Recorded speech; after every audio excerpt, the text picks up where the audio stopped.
Hi, I'm Dave Merlino. I'm Dustin Sweet, and this is the Know Their Story podcast. We talk to veterans about their time in service, returning home from war, and transitioning out of the military.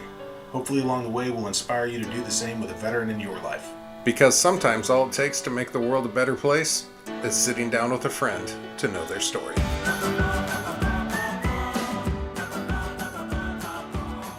Yay! Yeah! Sorry, I'm already laughing. Welcome to a special episode, more ways than one.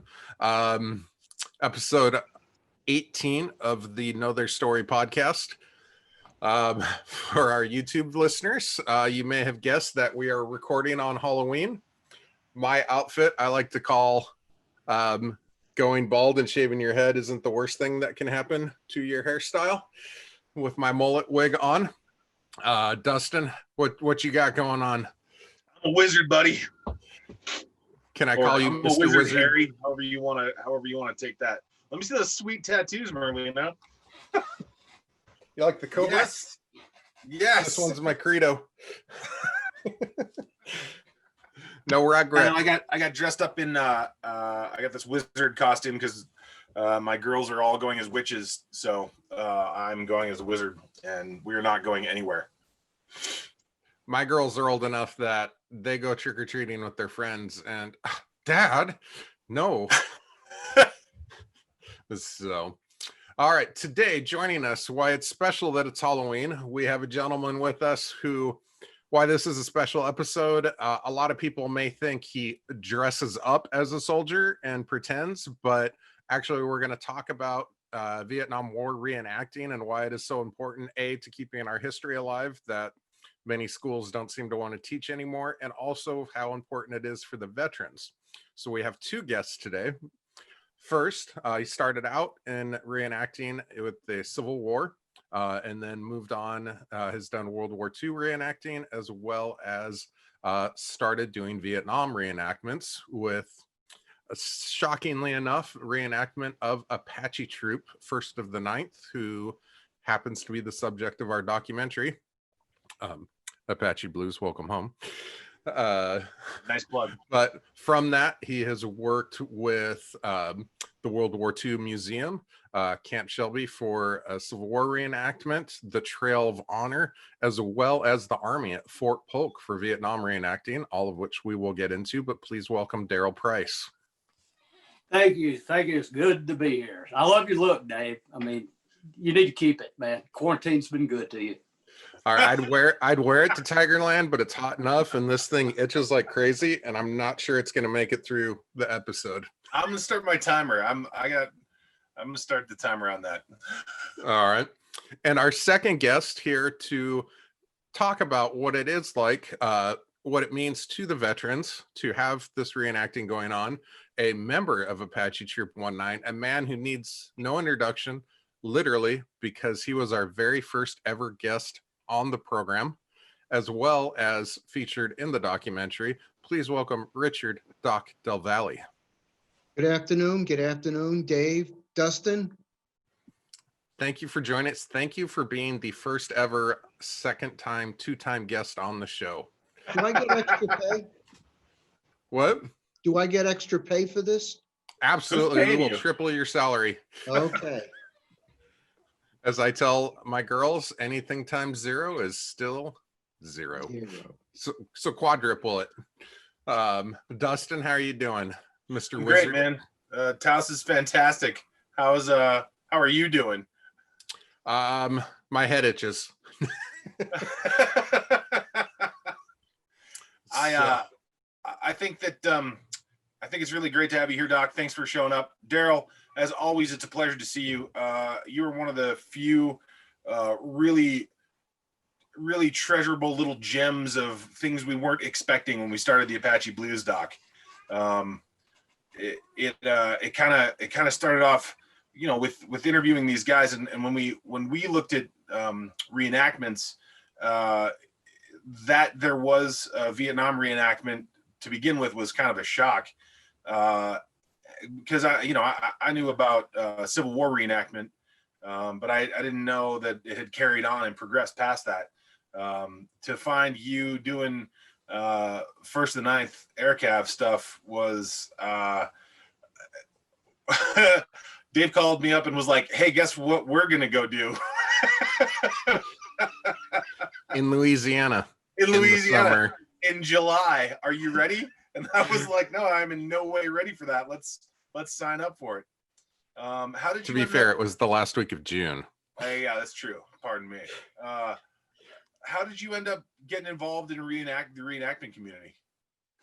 Well, I'd always had a love for history, and I had a lot of family that was in World War II, Vietnam, Civil War. I traced my family history all the way back, and I always studied it. And I was when I moved to Monroe, Louisiana, I ended up going to a small little event over in Oak Grove, Louisiana, and I met some guys there, and they were like, I was like, this is so cool. I wish I could do it. So they, slipped me the crack pipe, let me shoot a couple guns and stuff like that. The next thing I know, I was buying horses, saddles, and, I'm out riding, and I had a great time with that. And then, I just progressed to World War II and into Vietnam. I had 3 relatives in Vietnam, and, I've always wanted to do it, and I got an opportunity. We started doing things at a local museum doing World War II events for Veterans Day and Memorial Day. And that's where I met an Apache Troop vet. And, but he was a crew chief. So he told me, no, man, you need to talk to guys in the blues. He said, that's what you need, unless you got a helicopter, you can't do, my end of it. So he introduced me. The first person was R.B. Alexander.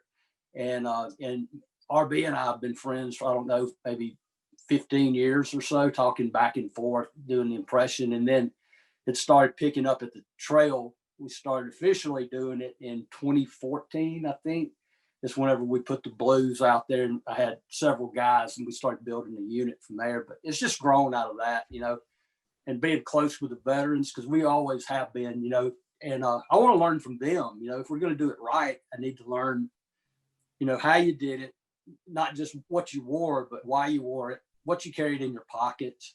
RB used to ask, what difference does it make what kind of wristwatch, I had, but I want to know the exact watch, to get it just right, and that kind of accuracy.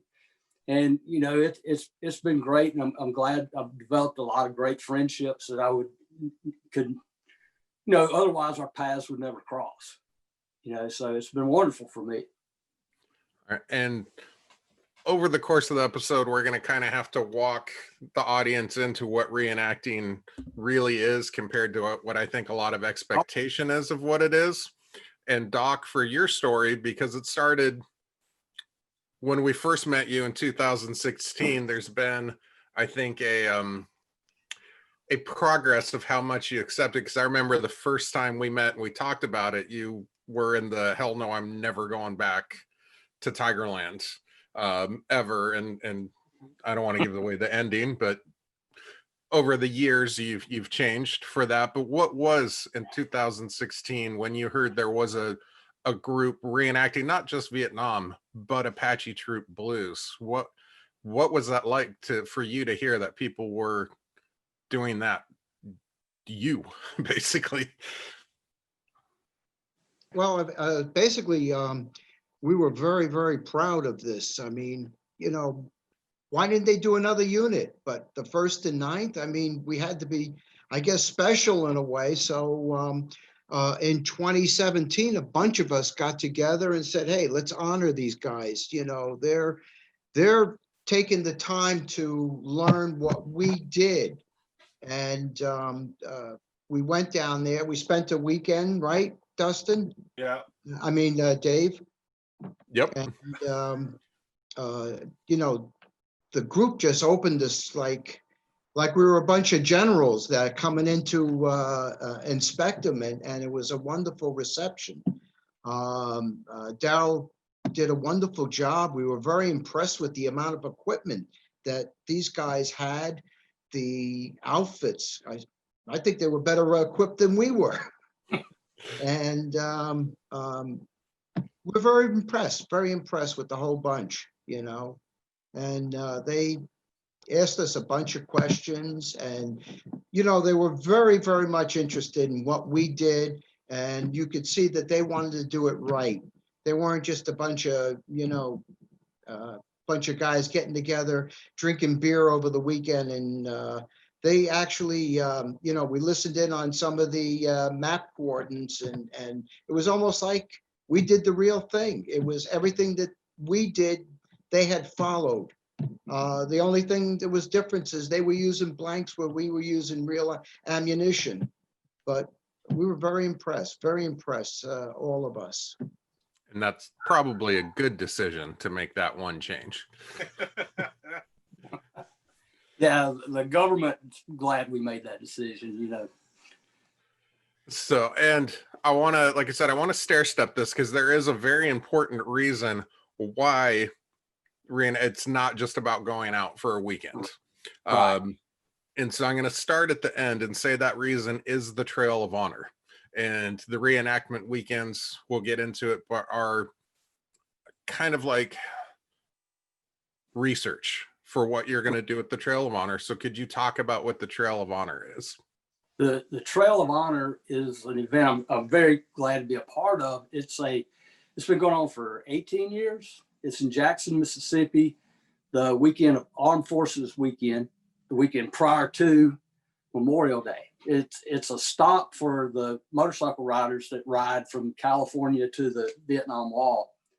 And what we have is a half-mile trail in each conflict, from French and Indian War all the way through to Iraq wars. We have a spot along the way with each time period. It's to set up a little brief capsule, whatever they want to do to represent that conflict. And we have battles. We have a Vietnam battle, World War II battle, and a Civil War battle each day on Saturday and Sunday. We also have the Sky Soldiers out of Georgia bring 2 to 3 Hueys and a couple of Cobras, and they're selling rides. We'll have inside the building, we'll have Medal of Honor recipients. We've had as many as 5. We've had Navajo Code Talkers, Tuskegee Airmen, POW Association, Bataan Death March survivors, Pearl Harbor survivors. We have, it's a who's who inside, and it's all free. And reenactors, Earl Rotman actually puts this event on. He treats us like royalty. We have about 200 reenactors, and we average about 30,000 spectators a year to come in and out. We have about 600 motorcycles on Monday, where we bring them in, feed them lunch, and then they get to walk the trail. We have the traveling wall. I'll be there on the trail along with us. We hope y'all can come and set up and do your podcast from there. We're talking about that, and then some little thing hit that kind of shut down all big group gatherings this year. Nah. But here's what we need to do. We need to get a table with all of the guys from the CBS video there. What do you think, Doc? Yeah, that would be fantastic if we can do it. You're not helping me out here, Doc. What's that? You're not helping me out here. What would you want me to say? No. No, I think it'd be really fun if we got everybody together to have a round table after like a 40 years later after action report. I think that might 50. be a really good interview. What's that, Dave? 50. Sorry, Doc. So, but it is actually surprising. People ask, and let's put it out there, that everyone in that video that was named made it out of Vietnam. Well, one fella, actually, he was in it. He wasn't mentioned, Dennis Henderson. Yeah. Unfortunately, he passed away 7-8 years ago. He's the man who helped. He actually took Craig from the front and brought him back where Jack Hughley and the CP was. And Richard Threlkel got a little mixed up. He said Del Valle, as he called me, brought another one of his successful Valle. Back, and it wasn't me. I was still up front, and it was Dennis Henderson that took Craig back. Yeah, that is confusion when people are like, man, that medic really changed his appearance up Yeah, there. he's wearing glasses now. It's just So, it's hard to see violence like that and not need an update to your prescription. but Darrell, you talk about the trail of people can go down it and all these. Oh man, I haven't had hair in my face for a long time. You talk about how starting at, you said the Revolutionary War, all the French way and up through. Indian. Yeah, it started French and Indian.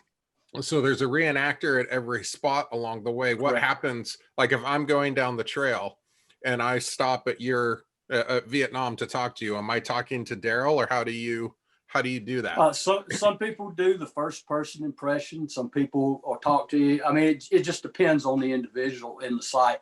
There's a lot of first person out there where people are going to talk to you and explain, most people want to know what's the equipment, what's this, what kind of gun is that, or whatever, and you really get into the,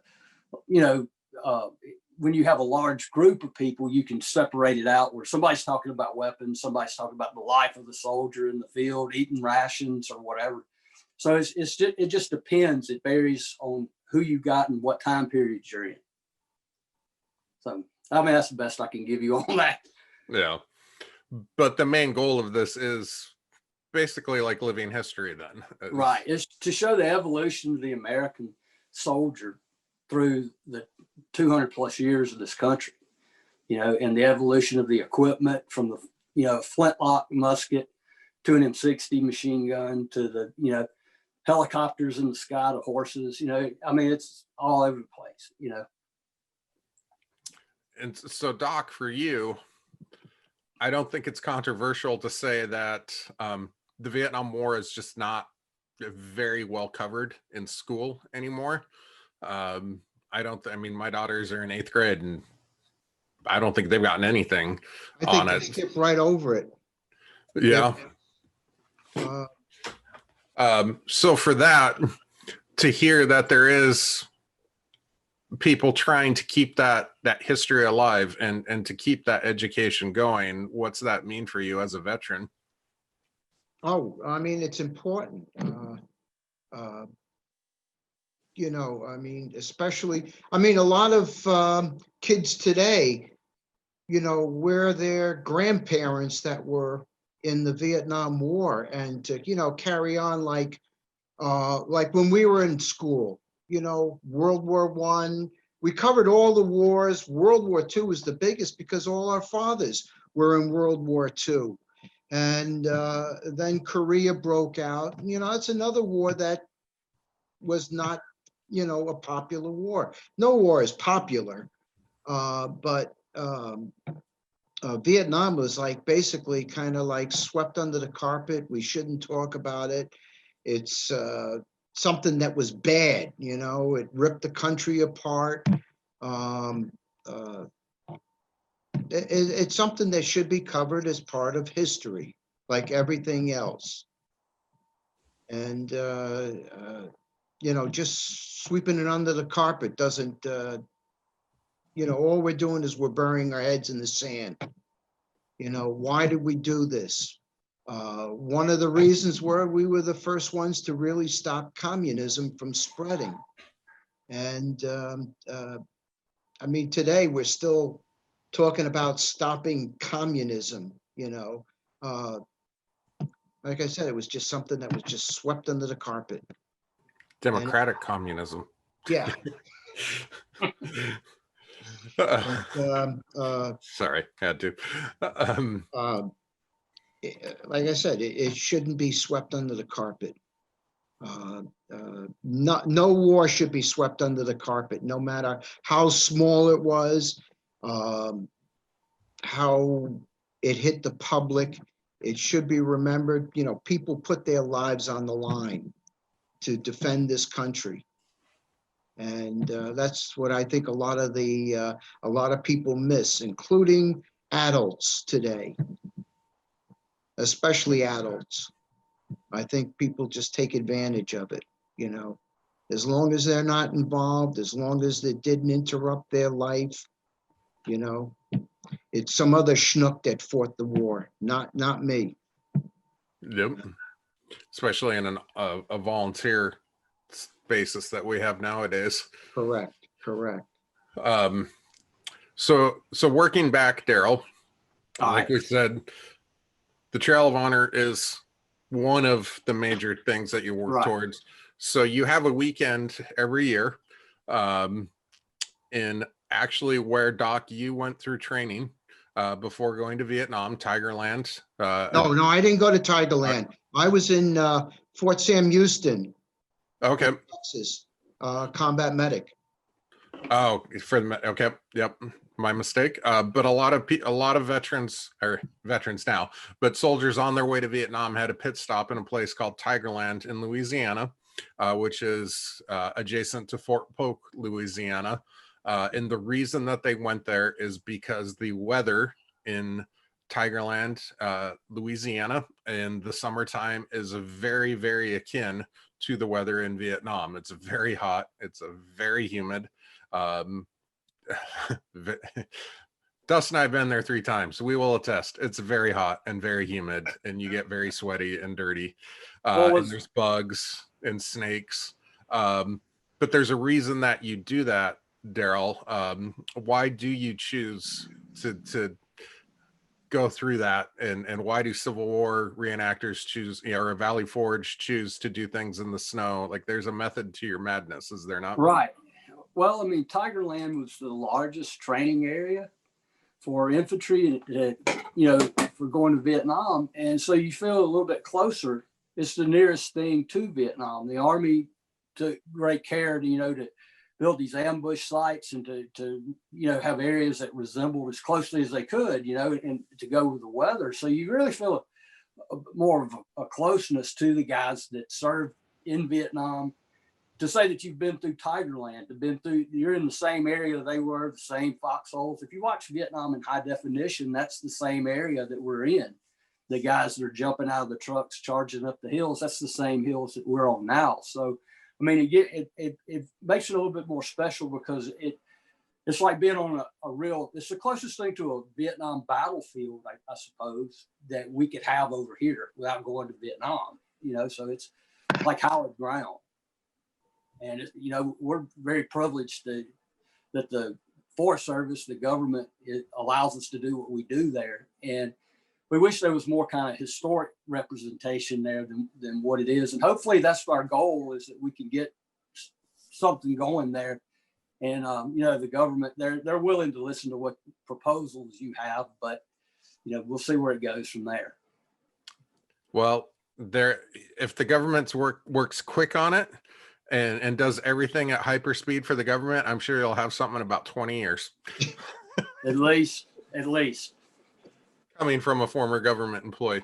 But also, Daniel Trilasek told us this, and he's reenacted the radio telephone operator and carried that huge radio on his back out there. He said the reason that they do that is because when you go to the Trail Honor, it's hard to talk about how heavy the radio is and how sweaty it is out there in that heat unless you've actually done that. But that's right. I mean, that we look at it like this, when we go to the trail or we meet guys like Doc, Craig, and all the guys that we've had the privilege of meeting, is that, all these things that you tell us, it sounds interesting, but I don't know what it's really like until I put all that crap on and get out there and do it myself. And in the heat and everything, you get a little bit more realism. That's what I say, it brings that closeness where you can, when you do meet one of these guys and, it's like you have something in common to share, even though there's been a 50-year time gap in there. Somebody, I remember it being hot like that, or man, I don't want to go back out there. It's, I mean, it was great. The first year y'all came, I think, what was it, 112 with the humidity? And it was, I mean, it was so cool. Craig went with us, on our maneuver that day. And that was kind of, to have somebody like Craig, is well known, him out there with us, like, man, he's going to pick apart every mistake, but he was a great teacher out there in the field. And that's what, Jack and has been a great teacher, and RB and the guys that I talked to learn, because I do the impression of them. So I asked Jack, how would you do this? How would you do this? Or RB, to get that to try to make it right for the guys around me. But I'm learning how they thought. And then when I go out and try it, you know, like I said, RB says, now it makes sense why you want to know exactly what I had, as opposed to just being close, you know. So, I mean, it gives you a lot more respect. And I mean, because that was rough. I mean, they do it 365 days. You're out there in that kind of environment, not knowing what the next footstep's going to bring. So, I mean, you know, when you do it like that, you really get a lot more respect for anybody that served over there. And that is something that, you know, I mean, it's just hard to imagine when you've never done it, to just sit there and talk about it. And, you know, so, I mean, that's the added advantage of having Tigerland versus, you know, the yard. Yeah. Just go out in a field in Michigan is a Right. little different than the heat of Tigerland. I will say thank you to your lovely wife, Juli, who I'm sure is about 5 feet off screen listening to us. I would like to thank her for not telling us that Tigerland is a rattlesnake estuary until the last day when we were leaving. Yeah, that's something we don't really publicize that much. Yeah, watch out for the big wood piles. Got it. You know, like you said, Dustin and I have been to Tigerland 3 times. First time in 2016 on our first trip, and we actually had Craig Jorgensen with us. And Craig was super down with everything until we were about 8 miles from the site, because you do stay in Natchitoches, Louisiana, which is what, about 20 30 miles from the site. So you gotta drive out there, and he was super down with it until we got about 10 miles out. And then suddenly it's like, you know, Super maybe nervous. we don't need to go back there. He definitely, as we got closer to Tigerland, memories started coming up, and he did not want to go in until we got in and actually parked. And then he kind of calmed down, and then Craig, being Craig, started talking to everyone and holding court and telling stories. The next time we went back was the next year on our second trip, but then we got a call from Doc our third time and saying, hey, a bunch of us are going back and we want you to come with us. So I kind of feel like Forrest Gump. So we went to Tigerland again. But we weren't in the same car as you, Doc, because there were so many of us. What was that like for you, the closer you got? I know you didn't go to Tigerland, but Dwayne and a lot of guys there did. But just as you got closer and closer to knowing you were going to this reenactment and meeting these guys, did emotions start going through you? Or, I mean, I remember that. I think Dwayne was with us. Dwayne Bloor was with me. And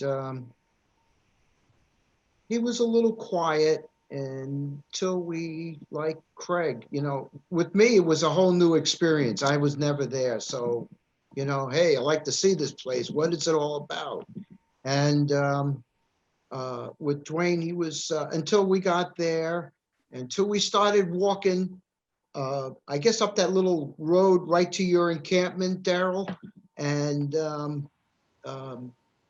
I guess everything just, everybody started opening up. We started talking, and actually, when we were greeted by Darrell and his platoon, and they all lined up, and we all shook hands, and they greeted us like we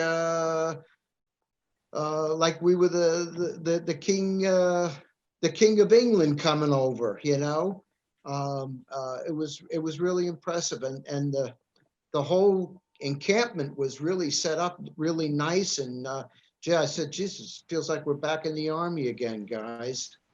But no, it was an experience. And like with Craig, we all loosened up after we got there, and you know, felt a little more at home, I guess.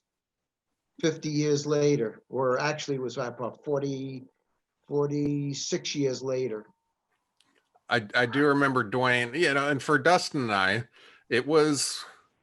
we didn't know what to expect. You know, bringing you guys back, and the guns, there's explosions because it's near an artillery range. We're like, all right, this is going to go one of two ways. One is going to be great, and the other, we're going to feel like shit for saying you guys should come back. And Dwayne was standing there, and one of the reenactors was holding an M60, and they were talking, and finally Dwayne just cut him off. He's like, are you going to let me shoot that thing or what? He felt right at home. He felt right at home when he started shooting that. And I said to Mary, his wife, I said, boy, he's right at home. He never forgot it. We did get a slow motion video of him one-handing the M60 like he does in the CBS video. That was a good day. That was great. I'll reverse that, Darrell, though. I mean, obviously we brought Craig the first time, and Craig, having written all his books, which everyone has poured over, was kind of like bringing, a celebrity there. But the third time that we went, when we were bringing a lot of veterans, a lot of Apache Troop veterans, what was that like on your side when I text you and say, hey, we're on the way? Well, I mean, I was just worried because I don't have the best luck in the world. So I was just worried about anything going wrong, and we want to put forth the best impression we can.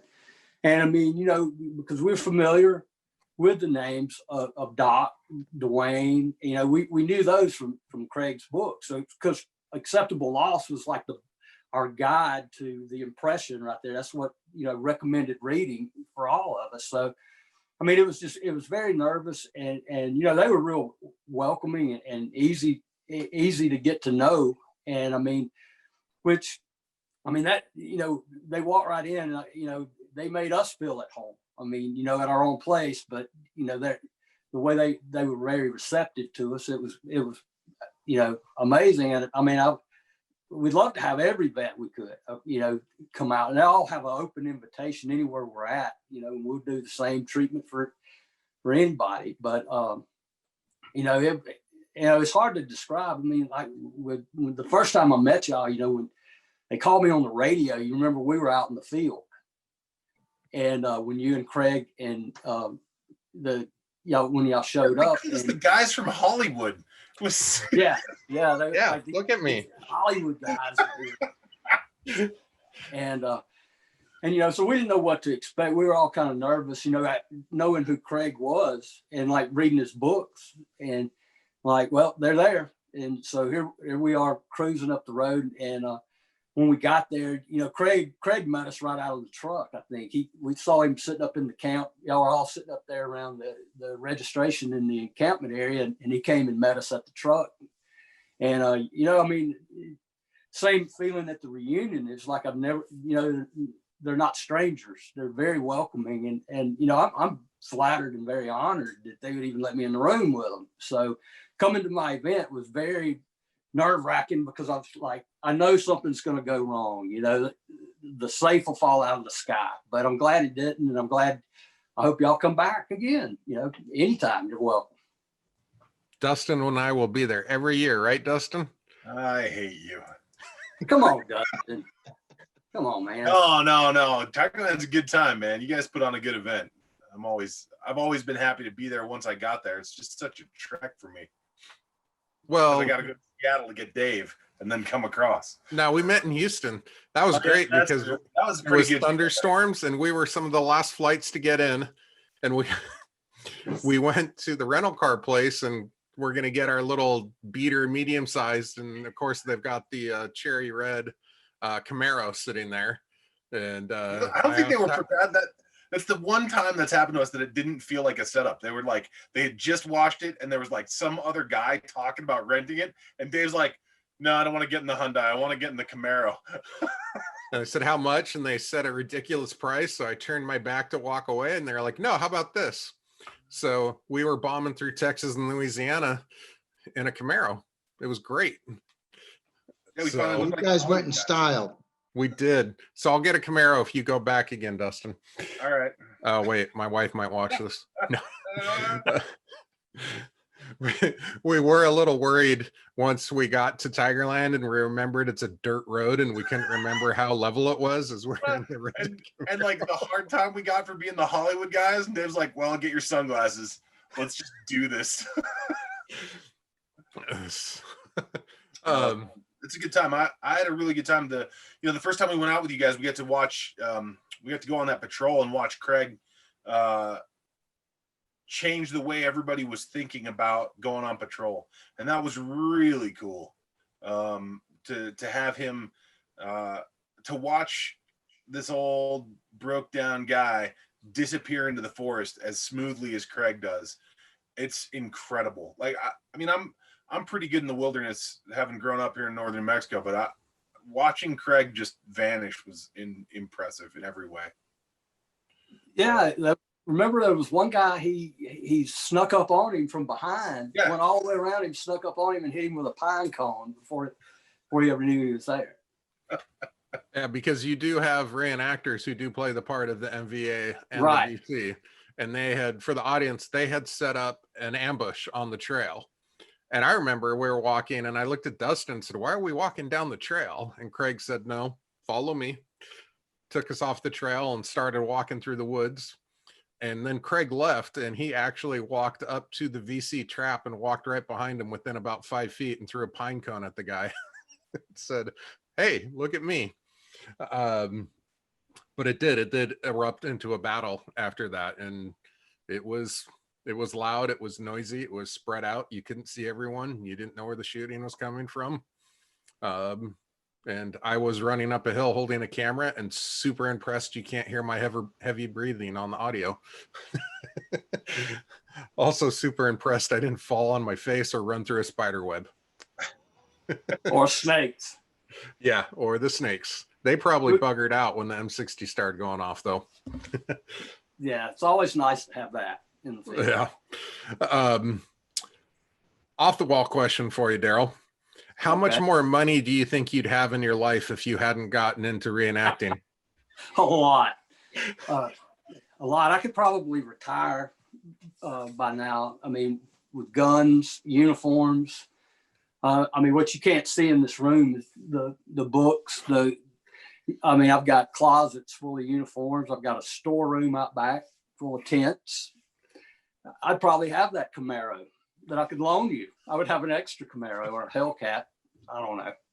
We would drive it very nice and politely. Go ahead.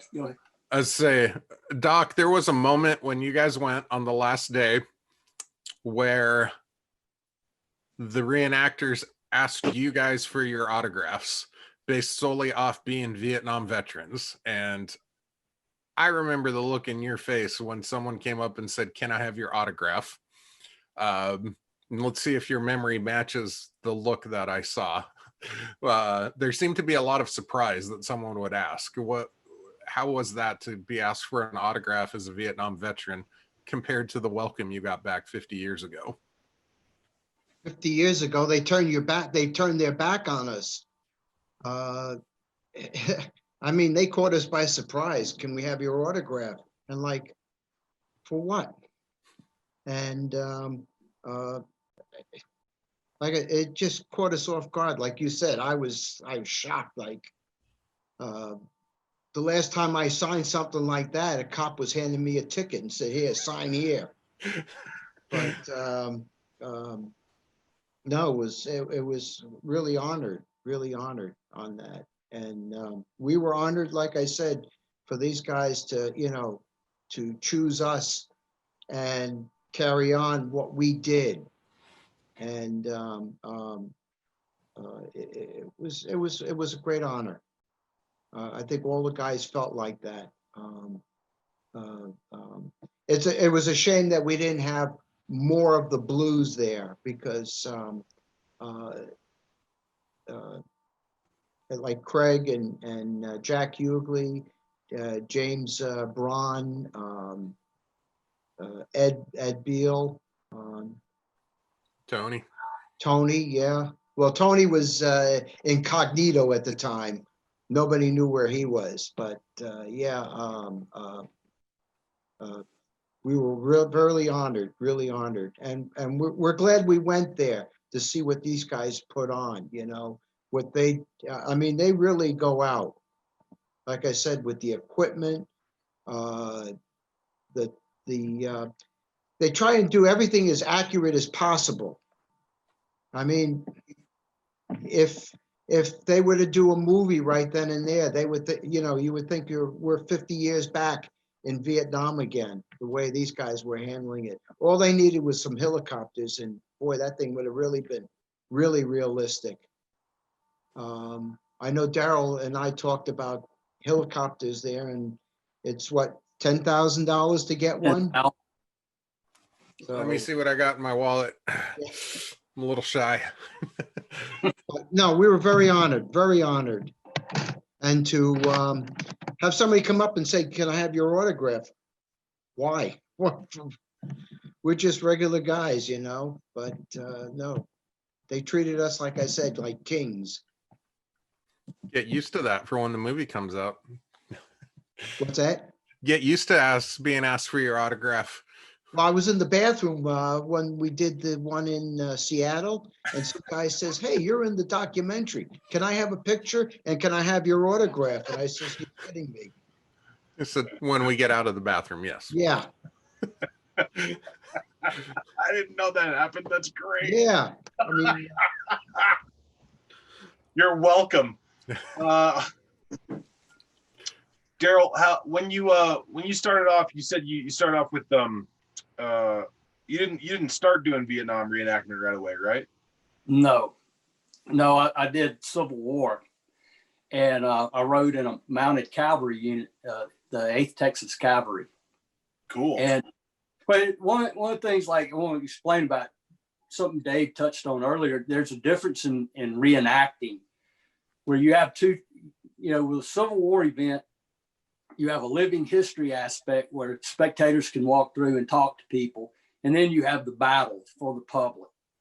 Okay, with the modern, it's a little bit different. You have a battle that's not open to the public, or you have a living history. Those are your two main events. The trail kind of blends the two. That makes it unique. But, so most of the time we're doing, pre-COVID, we might go do 6 or 7 events dressed out for the public as Apache Troop or World War II or whatever, time period we were doing then. Right. Then we get to go put it, our Tigerland is like our fallback spot where we can put it all into practice, and we can just, run at our own pace and shoot at one another. But a lot of it's teaching history, and I got to learn the history from somebody that was there to teach it to somebody that wasn't, So, I'm kind of like a middleman there. So that's why I think it's important to do both types of events, because you got to get that experience. But I can't meet a whole lot of veterans when I'm out in the woods and it's just 8 or 10 of us, Right. The guys coming to Tigerland was awesome. And it might be, drive me crazy, worried about something going wrong, but it's huge. And I loved it that they came. Other events too, like I'm saying, the trail, when I'm there, I'm telling more of Jack's story, of the things that, I'm telling from like what I've learned from him, from his perspective, or RB or Gary Qualley, things that I've asked them, where at Tigerland, I'm more me. I'm right. Going to try see from what they've taught me, if I put it in the field, how well can I get it done? They got it done great, but I don't know that I can. So that's the challenge, It's like a practice game or something, if you relate it to sports or something, I guess. I don't know. But yeah, I started Civil War, and it's just a whole different world. But I was raised by my grandparents, and they were World War II era. And then I had, 3 uncles in Vietnam. And the bad thing was like, you didn't get to talk to them. It's like, don't ask them about Vietnam, kind of what Doc's touching on when they first came home. And there's always been a huge interest in my generation in Vietnam veterans, but you know, don't start nothing, don't ask, don't do this, don't do that, you know. And now we have the opportunity. And sadly, all three of my relatives that were in Vietnam have passed away, so I never got to get too much information out, you know, out of them about their stories. But I mean, just, you know, these guys 18, 19 years old, and you think about when you were 18 or 19, then you get put in that situation, you know. I mean, so yeah, we do it out of respect and a love for those guys, because I mean, it's you know, Apache Troop had a great story. They were unique in itself. Y'all know that from, and so, and RB always asked me that, you know, he said, that's a small platoon, you know, you put a pin right in, you know, just a 27 men. Now, how did you get to that point, you know? And it's huge that you represent it, and that they appreciate it. And we're glad it works, you know, we're glad to do it for them. I mean, it's an honor, you know, for us that they allow us to wear their name, you know, so to speak. Well, and that, you know, we talked about this a couple weeks ago of something RB said, and I think, and it's the same that we've gone through with the movie when we focus just on one platoon inside a troop instead of a big overview of a history lesson of Vietnam, like a lot of documentaries. For you, you know, you portray the lieutenant of the Blues, who people called Blue. There's only been so many Blues in history in Vietnam. It's a handful of people. Right. And does that personalize it for you a bit more to say, like, Jack Hughley, Gary Qualley, RB, yeah, others? Dan, yeah. Yeah, there was what, I think five. There was five between 67 and 71. And, you know, at the reunion, I was there with RB and with Dan and Gary, and Jack wasn't there. So I'm friends with four living Blues. So, I mean, you think out of the whole U.S. Army that served in Vietnam, there was only 5 people that did the impression that were actually the impression that I represent. So that's a small funnel, you know, to get it down to that. So, I mean, and to have all of them that I could call and ask questions to is, you know, I mean, I worry about it every time I go out. Am I doing it right? At a living history, am I doing it right? Am I wearing this right? Whatever. And I get a lot of, you know, sending pictures back and forth to them, talking about it. So, I mean, it's like you're on the tip of the pen when you do this impression. So, I mean, it's you got to put a lot more work into it. And I'm glad I've got the people that can help me, that they take me serious enough, you know? Yeah, it's super cool. Yeah. That they're willing to talk about it and willing to, you know, I mean, that's just who those guys are though, right? Like, they're all so mellow about everything and committed to the things that they've done and the things that they're doing. They're really, I don't know. I think you bring them a lot more joy than you think, man. I hope so. I mean, it's great to, you know, like I say, I mean, it's great to have their friendship.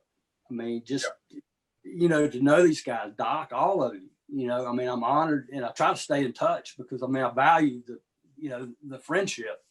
And, I mean, I'm just glad that we got that kind of where, if I need to know something about the Blues or what Blue would have done in this situation, it's a phone call away. I can go and I can get different perspectives, and you get to see how the tactics and everything, you know, going from the earliest, RB is the earliest that I have, to Dan, how they progressed and the missions changed and or things like that, or what their personal thinking was, how they ran the platoon is awesome to have, you know. It's, I mean, how else could you get that information? It's not in books. Yeah. You know, so. And to drive home the point that this isn't just you know, hey, let's go out and have fun for a weekend. How much work do you and Juli, would you estimate, put in each year to hold that one weekend at Tigerland? Well, Tigerland is next June, the 3rd weekend of June, I think it is, or 2nd weekend. We started planning it about 3 weeks ago. We actually started opening up the business end of it and started making phone calls. The same thing with the trail. It's a year-round thing.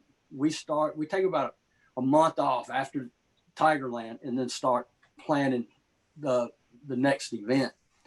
It's, you got to really want to do it, I guess. I mean, I'm a glutton, but we got a good product and we want to keep doing it.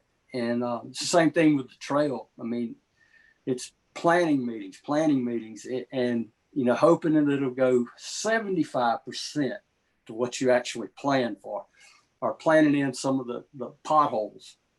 But it's a lot of nights. I've said this, that I'm like a telemarketer sometimes. I get on the phone at 6 in the afternoon and maybe 11 that night when you're calling people, hey, how would you like to come to this event? And you're going on trying to keep everybody in the information loop. And sometimes I don't. This is all I do, and it might be months of phone calls like that to try to get something done. So then the money, like we covered before, there's my Camaro sitting out there in a big bag of canvas, so, but I don't regret a penny that I've spent. I'd do it all again if I could. I just wish, and we're hoping that the hobby will grow. I mean, and, having more realistic stuff, the hobby's going to grow with the right kind of people that don't just want to get out of the house for a weekend. So that's what we're hoping for in the things that we do. And then being out there to the historical events are great. When you get to actually talk to people. Houston Air Show was wonderful. Danny and Norma Rojas that, come to visit us there, or visit with Jack when we go over there. And, and you have 80,000 people that come through. There's a huge Vietnam community in Houston. So they love us. They love seeing the blues out there in Vietnam reenactment. So, I mean, there's a lot of different things that you enjoy for it that offsets the work, is what I was getting to, that you put into it. That reward of getting to hang out with Danny all day, that's worth it. That, or when y'all came, the last time y'all came to Tigerland, when Doc and all came with us, when they left, we got it on video where they turned and saluted us. That was unexpected. And, that makes you want to go back and do it again, and for all the work you put into it, that unexpected reward there was something that I can't describe, from my point of view. Just, I don't ever feel like I feel like I could do something better, that I should do something better. And to, like I say, the friendships and everything that I have, I'm blessed to have it. And I hope we can keep doing it for a lot longer, And if you can talk Dustin into coming, if you got to buy him a Camaro or whatever, just stick him in the truck. I'll buy you one, little toy one, vroom vroom. Yeah, we'll make it green. I'm in. It could sit right next to my Hellcat. Doc, Darrell mentioned that veterans are always welcome there. As a veteran who's been there, what would you say to other Vietnam veterans about what the reenactment community is about and what they could, having gone through it, what would you say to them? I'd say go. If you're interested, go. Like I said, these guys, they put on they take this very serious. It's not like they get dressed up and they're sitting around drinking beer. They're actually doing something and reenacting what we did as soldiers in Vietnam. So as a Vietnam veteran, I'd say go if you're interested. But a very interesting thing that Darrell said was, you said that 3 of your relations have passed. Yes. We're the fastest dying veterans today. They weren't in their 90s, right, Darrell? No, they were in their 70s. They were one was 70, 73, and the others were younger than that. They were in their mid 60s. Yeah. And this is the problem that we're faced with, veterans dying, especially with this Agent Orange that we had to, we knew nothing about, you know. Yeah, and it's a shame that you really, you know, today maybe you could talk to these, your relations on, you know, were they alive when you did your reenactments? Only one was alive when we started doing Vietnam again, and he couldn't make it to the first year we did Vietnam at the trail. He couldn't make it, and he passed away shortly after that. I invited him, but he was sick then. He had COPD, right. And he couldn't get out very much, so he passed away shortly after. Yeah, and that's a shame because you know, he would have felt great, you know, that you're showing interest in what he did and not just, you know, what he did. It's all forgotten, you know, as the years go by, everybody forgets about it. But, you know, to show that you had interest in, you know, what he did, you know, it's very important to veterans. And like I said, getting back to schools, you know, history is the biggest. Forget history, and you might as well forget about what went on in, you know, in the past years, because history is, like I said, is very important, and not only in war, in anything. It seems like a lot of things are being passed over that are important, that people should remember. Well, and we were out at Tigerland for 2 days. We've talked about what it was like driving in. Was there any type of therapeutic effect for you, not necessarily Tigerland, but just as a veteran, to kind of being out there for 2 days and being connected to that and being around the military equipment of your era? Was there any type of therapeutic effect for you that weekend? Yeah, it brought back a lot of memories. Christ, I haven't picked up an M16 in 46 years, or even put a helmet on. I put my helmet on and I said to my wife, "What do you think?" She says, "Take it off. You don't look like it." But no, just seeing the equipment, and even thinking back and say, boy, we slept in cots, we slept like this and all that. And it brought back a lot of memories, And that night, remember, we had gotten around the motel room and we all talked, and, you know, it brought a lot of memories back for everybody, you know, how everybody felt and all that. And it was good. It was good, really good. I think it was better therapy than even talking to in the PTSD class that we go to. It was even better than that. So. There's something for you to build around, Darrell. Yeah. You know, it was great to see Paul McCord. You know, Paul being an RTO, you know, Daniel latched onto him. And then, you know, before long, Paul had the radio on his back walking around with it, you know, and Daniel told me he loved that conversation with Paul. They were just sitting over there talking radio stuff and teaching. And that, you know, to us, that's what it's all about right there. And Paul told me, you know, he felt really good after he came. He was worried too, but that he felt right at home, you know, and I mean, people were very constructive, asking, you know, intelligent questions. And, you know, I know sometimes people don't ask the most intelligent questions out there. And, but, you know, it was great to see, you know, Paul and Daniel, you know, Daniel's working on carrying that radio. He does a great job with it too. I mean, it's a 20-something pound weight on your back, you know, and walk all day in that heat. So, I mean, he's really good at it. But, you know, he's learning from guys who really did it. So, I mean, and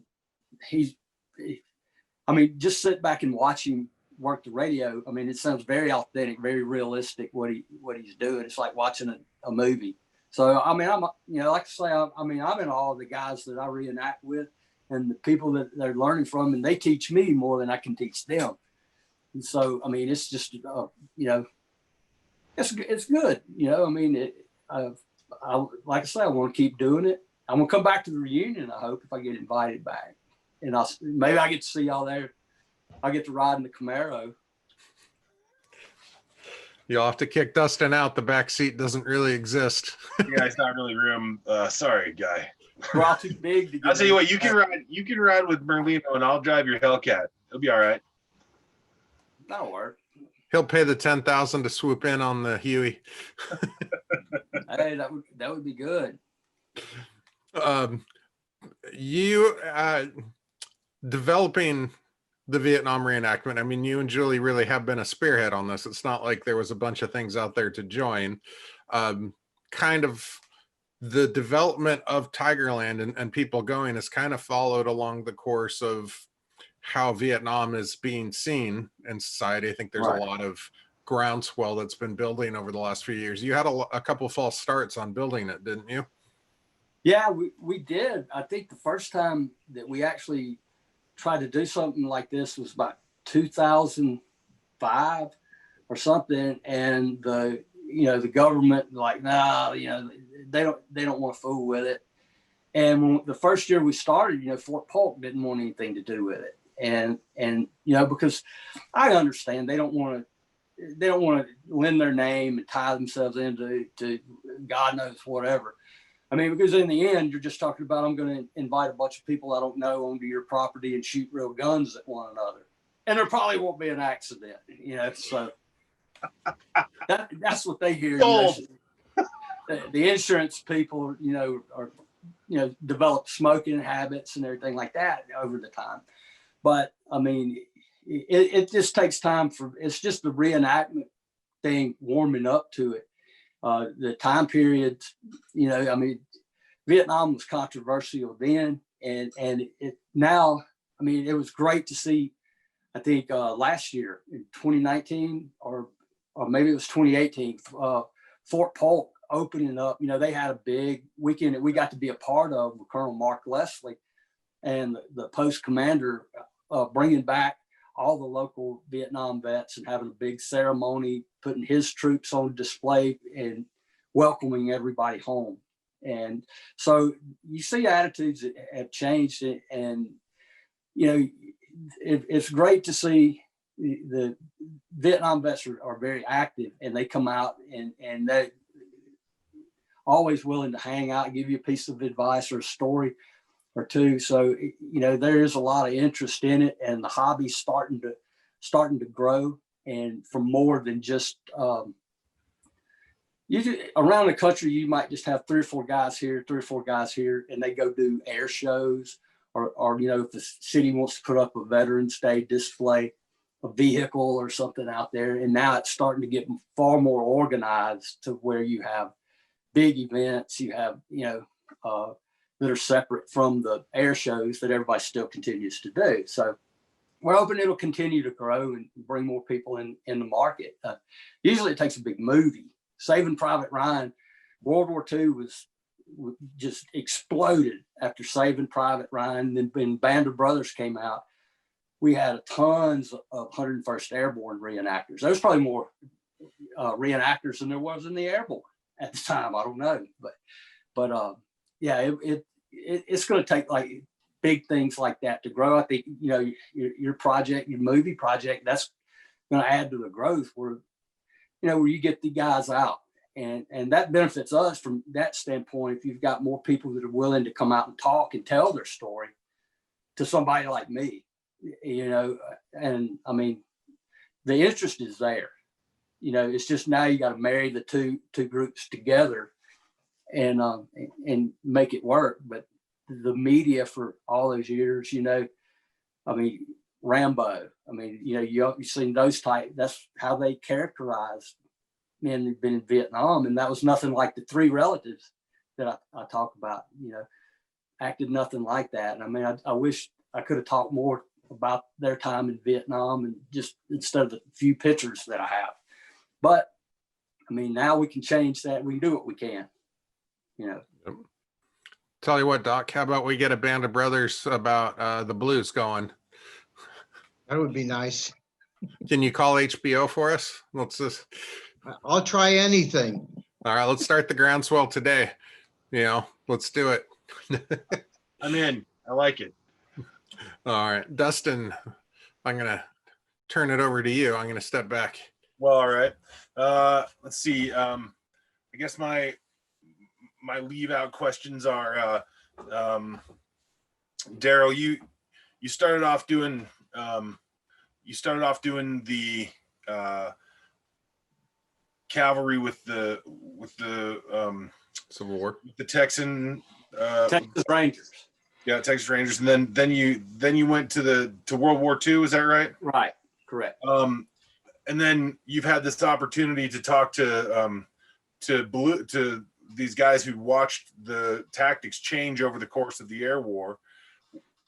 What's your viewpoint on the development of the U.S. cavalry over time? Does in your experience, what are the little minute changes that might not be found in the history books that have really affected the way that you think about the job of the blue?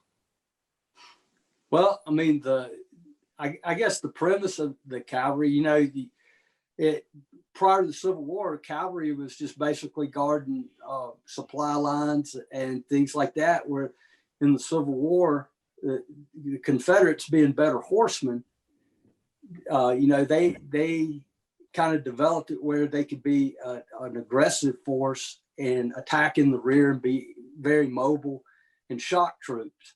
And then, we all know from the Indian Wars movies with John Wayne, the wagon trains being surrounded, and then you hear the charge and the cavalry comes over the hill. Well, I think like by Vietnam with the helicopters, the cavalry is definitely mobile. They can go here and there, and you hear, the blues going 2 or 3 missions in a day, going from here to here to here.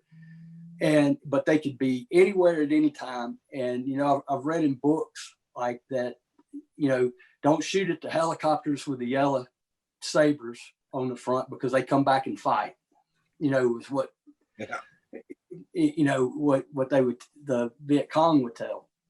So, I mean, but I guess that basic is still the same, it's just that we're coming.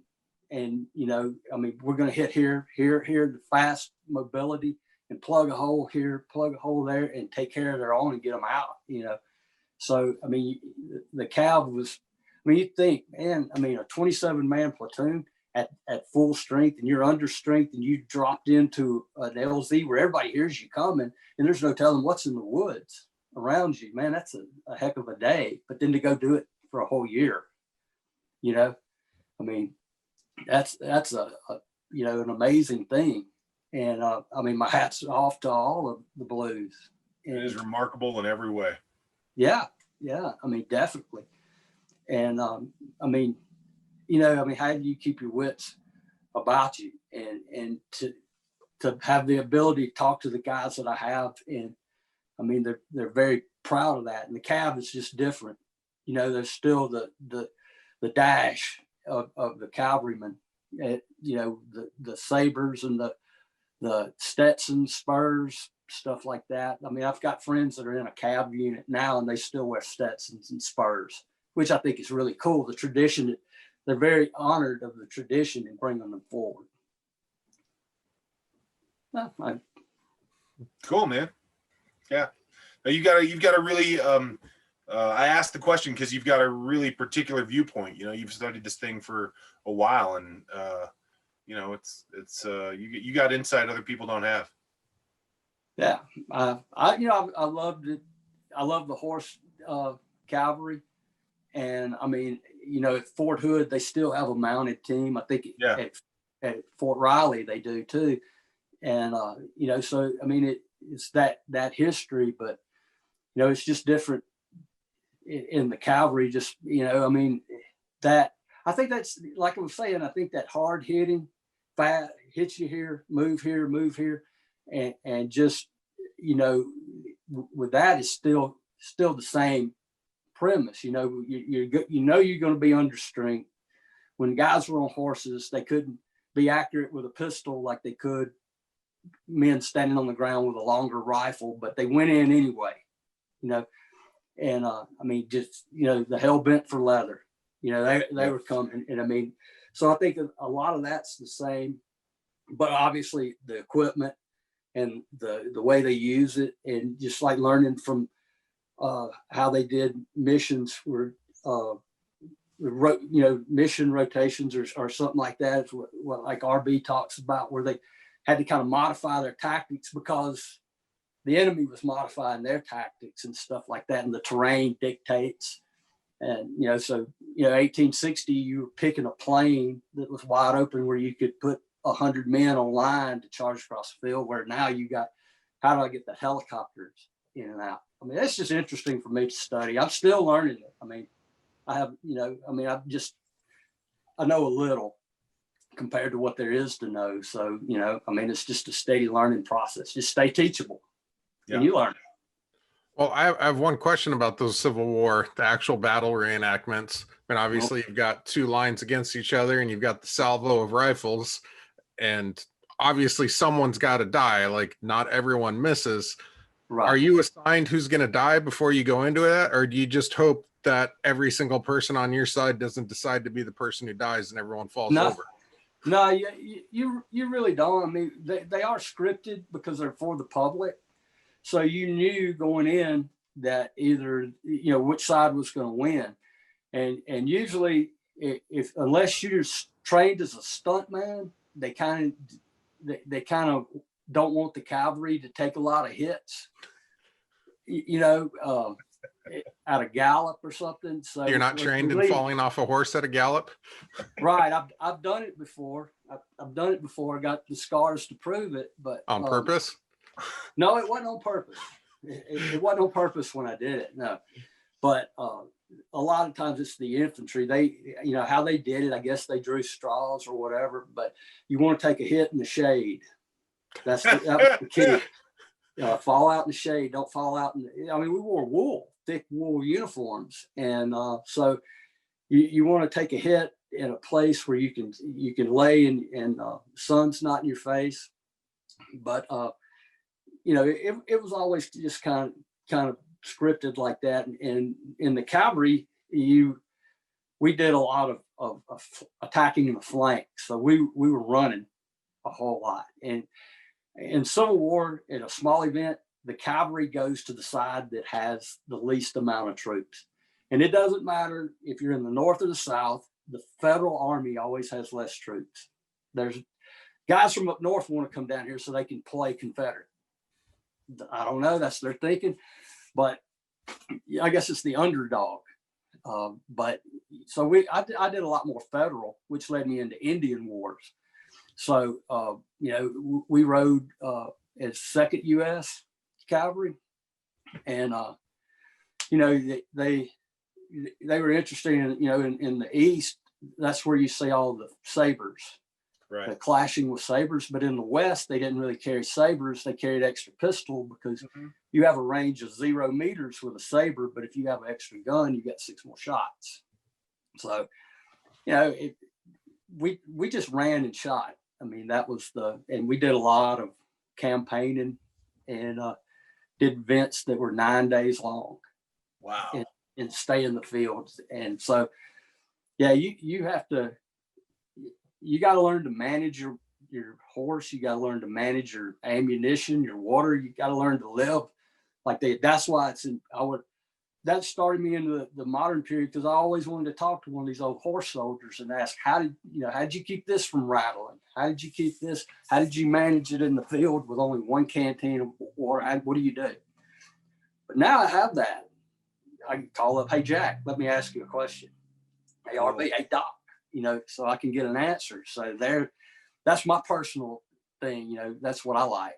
And, but that's an adrenaline rush, riding a horse across a field wide open and charging into them. That was always a rush. All right. Where can people find you? Everyone's listening now and saying, oh my God, I want to go to Tigerland next year. A veteran who maybe wants to come back, someone who wants to reenact. Where can they find you? Well, you can find us on Facebook. If you can find you ought to find a link to the Apache Troop 19 Reenacted, or we have a Facebook page for the actual Tigerland event entitled Tactical at Tigerland, and then the date of the event. You can ask to join and we can hook you up. Excellent. Doc, any last words from you? Anything we haven't covered? No, I think Darrell did a good job. He did a good job. Like I said, we're very impressed, very impressed.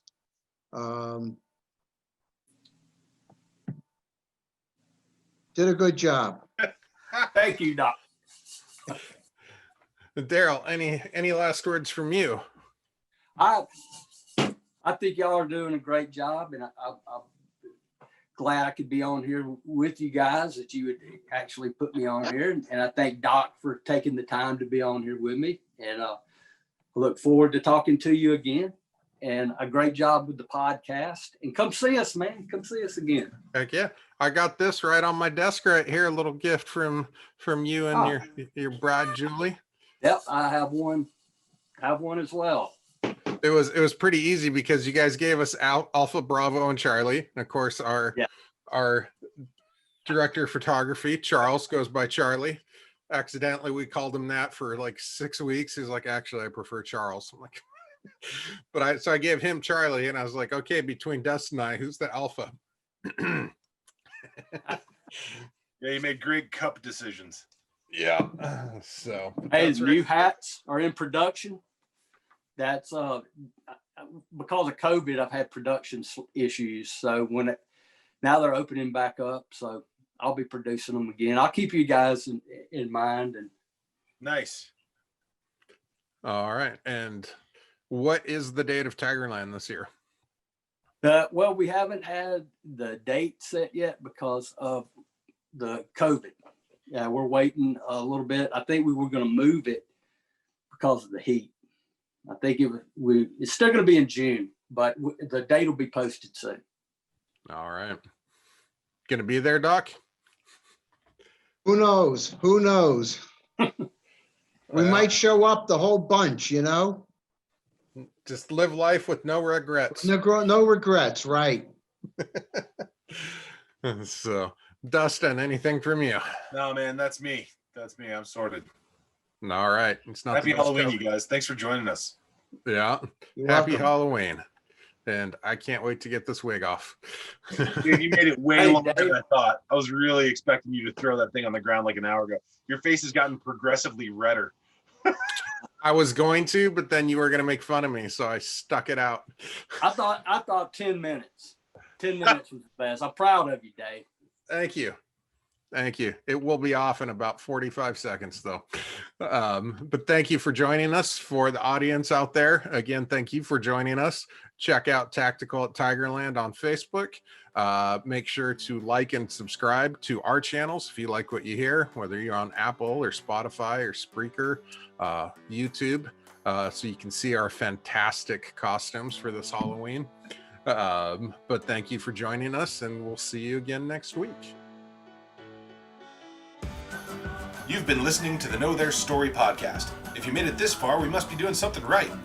Let us know by subscribing to our channel.